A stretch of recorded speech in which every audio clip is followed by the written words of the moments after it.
Bienvenue sur Can Inside 2025 pour une vidéo un peu spéciale. On a l'habitude de commenter les buts, les cartons et les VAR, mais aujourd'hui, on va s'arrêter sur un phénomène qui est en train de bouleverser la hiérarchie du football continental. Un article récent de la BBC posait la question qui fâche. La notion de petite équipe existe-t-elle encore en Afrique ? Si vous avez regardé ce début de Cannes 2025, la réponse vous a sauté au visage.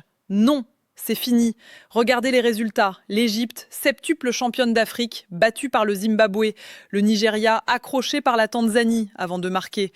L'Angola, qui fait trembler l'Afrique du Sud. Il y a 10 ou 15 ans, ces matchs se seraient soldés par des 3-0 ou 4-0 tranquilles pour les favoris.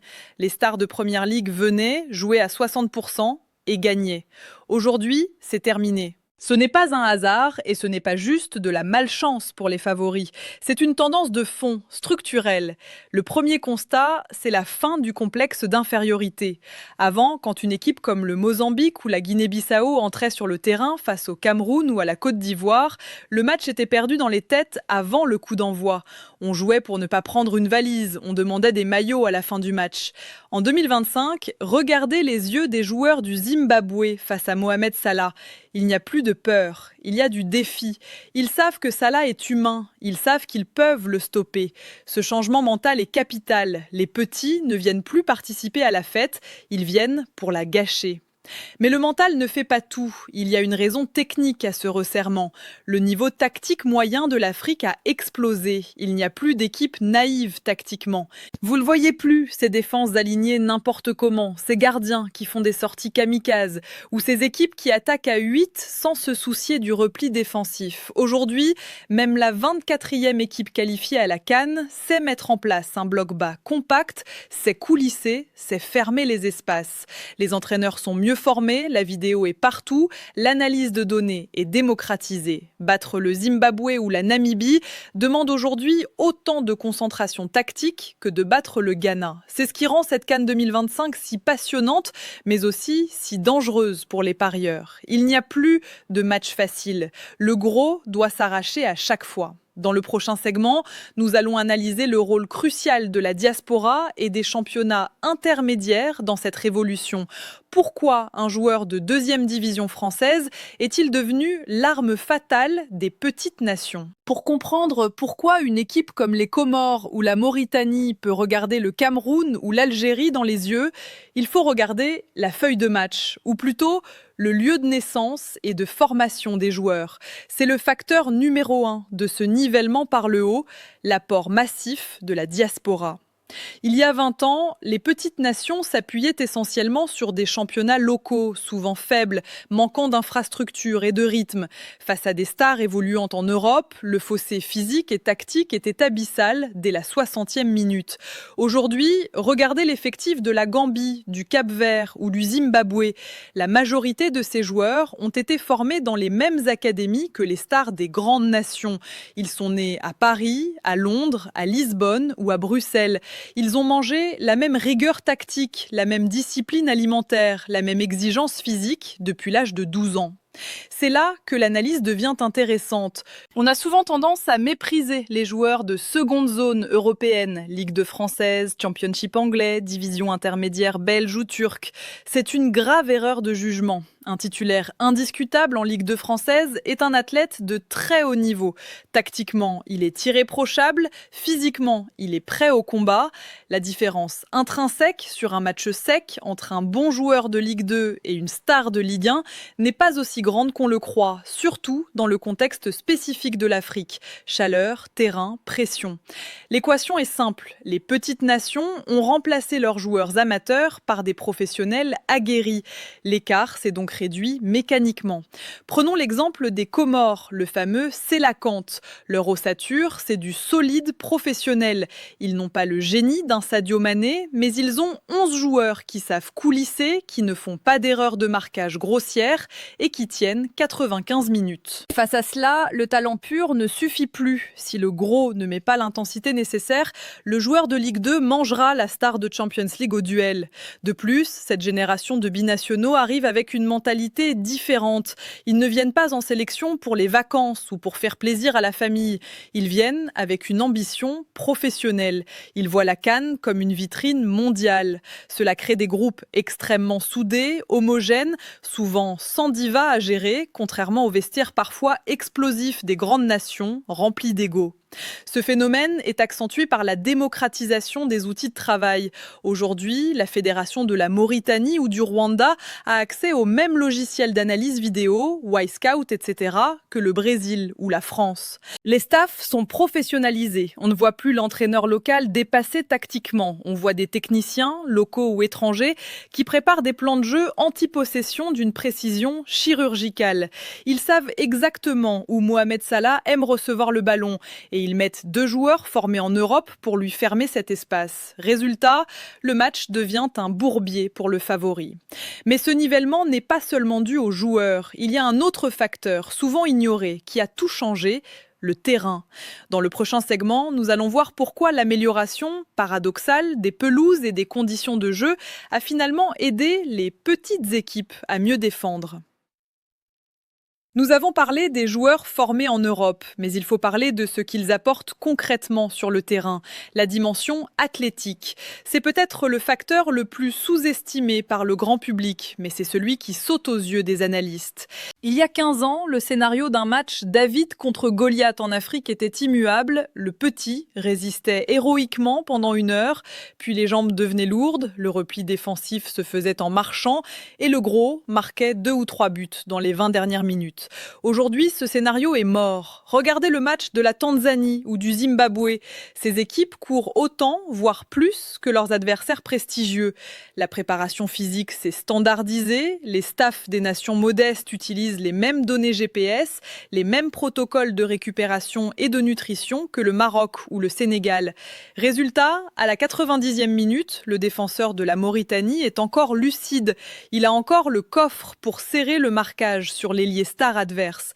L'écart physique a disparu et quand le physique s'égalise, la technique pure a beaucoup plus de mal à faire la différence. C'est là qu'intervient le cauchemar des favoris, le bloc bas organisé.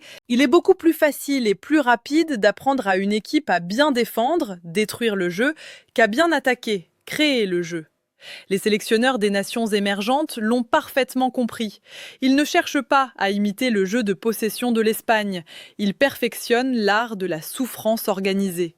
Ils densifient l'axe, ferment les interlignes et forcent les gros à jouer à la baballe en périphérie. Pour une équipe comme l'Algérie ou l'Égypte, c'est un piège terrible.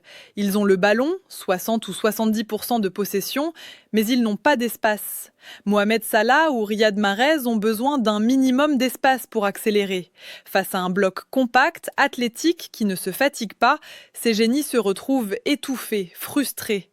Ils sont obligés de tenter des exploits impossibles, de dribbler 3 joueurs, et ils perdent le ballon. C'est mécanique, moins d'espace plus d'impact physique égale nivellement des valeurs.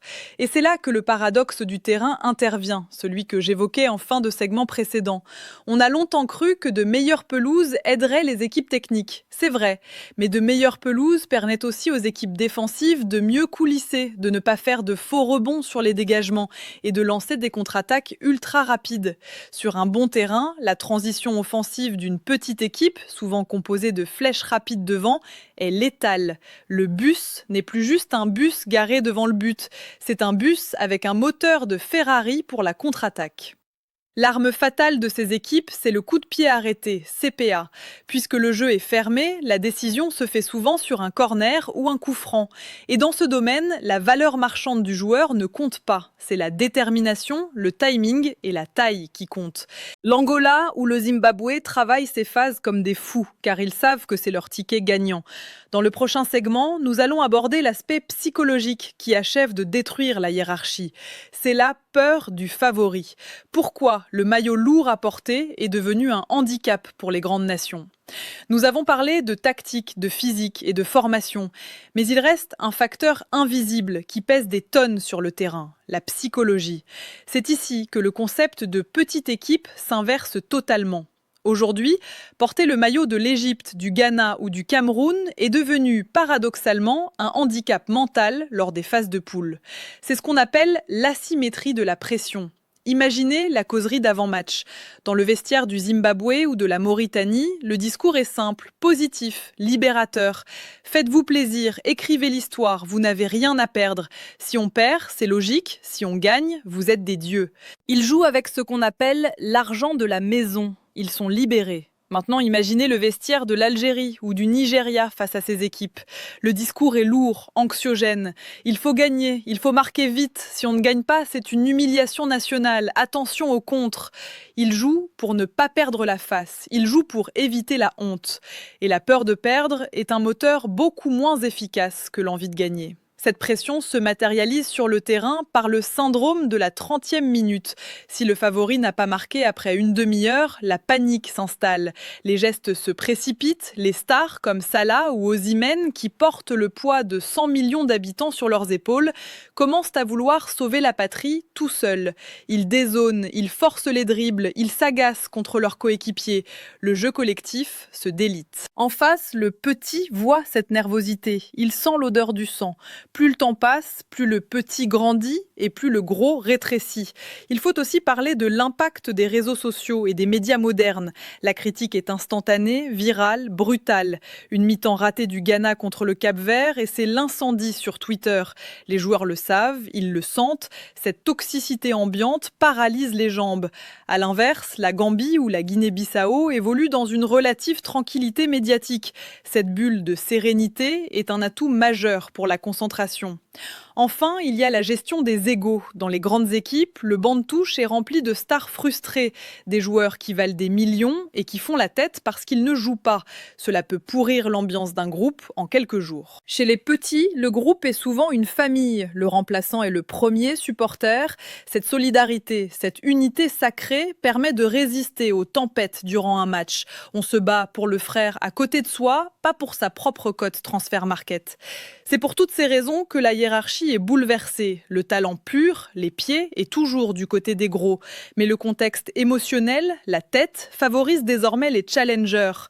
Et dans le football moderne, quand la tête ne suit pas, les pieds ne répondent plus. Dans le dernier segment, nous allons conclure. Est-ce une phase passagère ou le nouveau visage définitif du football africain? Et surtout, qu'est-ce que cela signifie pour l'avenir de la compétition?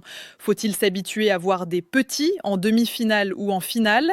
En conclusion, devons-nous considérer cette CAN 2025 et ses résultats surprenants comme une anomalie passagère, une simple année de transition?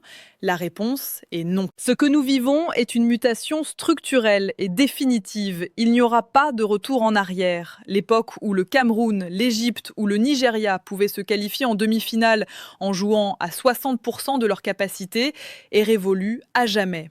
Ce constat fait du football africain, paradoxalement, l'un des plus compétitifs au monde. Regardez l'Euro ou la Copa América. Il y a encore des équipes très faibles, Saint-Marin, Andorre, Bolivie parfois. En Afrique, le ventre mou est devenu un ventre dur. Les équipes classées entre la 15e et la 30e place africaine, Cap-Vert, Guinée, Mauritanie, etc., ont atteint un standard de professionnalisme qui garantit des matchs serrés contre n'importe qui. Qu'est-ce que cela signifie pour l'avenir? D'abord, les grandes nations vont devoir se réinventer. Le talent individuel ne suffira plus, elles vont devoir injecter de l'humilité dans leur approche. Elles devront travailler tactiquement aussi dur que les petits. L'exemple du Sénégal, analysé précédemment, est la voie à suivre. Avoir des stars, mais courir comme des morts de faim. Ceux qui garderont une mentalité de sénateurs se feront sortir dès les poules, c'est une certitude. Ensuite, il faut s'attendre à voir de nouvelles têtes dans le dernier carré. Ne soyez pas surpris si dans cette CAN 2025 ou la suivante, nous voyons une équipe comme le Mali, le Burkina Faso ou même la RDC soulever le trophée. Le plafond de verre est brisé, la hiérarchie est devenue horizontale. Est-ce une bonne chose pour le football africain ? Absolument, c'est la fin de la monotonie, c'est le début du suspense total. Chaque match de 14h, 17h ou 20h devient une bataille incertaine.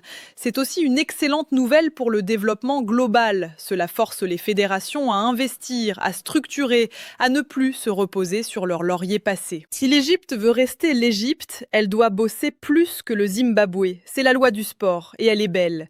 Alors, chers passionnés, ne pleurez pas la chute des géants, célébrez la montée en puissance du continent. L'Afrique a nivelé son niveau par le haut, pas par le bas. Et c'est pour ça que la CAN est la compétition la plus excitante de la planète. Dites-moi en commentaire votre avis sur ce débat de fond. Le constat, êtes-vous d'accord pour dire qu'il n'y a plus de petites équipes ou pensez-vous que les gros ont juste été mauvais sur ce début de tournoi ? L'avenir, quelle surprise voyez-vous aller le plus loin cette année ? Cap-Vert, Mauritanie, Angola ? La préférence, préférez-vous voir les favoris dominer ou le chaos des surprises ? Merci d'avoir suivi cette analyse spéciale sur CAN Inside 2025. On retourne au débrief de match très vite car le terrain ne ment jamais. Abonnez-vous pour comprendre le jeu, pas juste pour regarder le score. À très vite.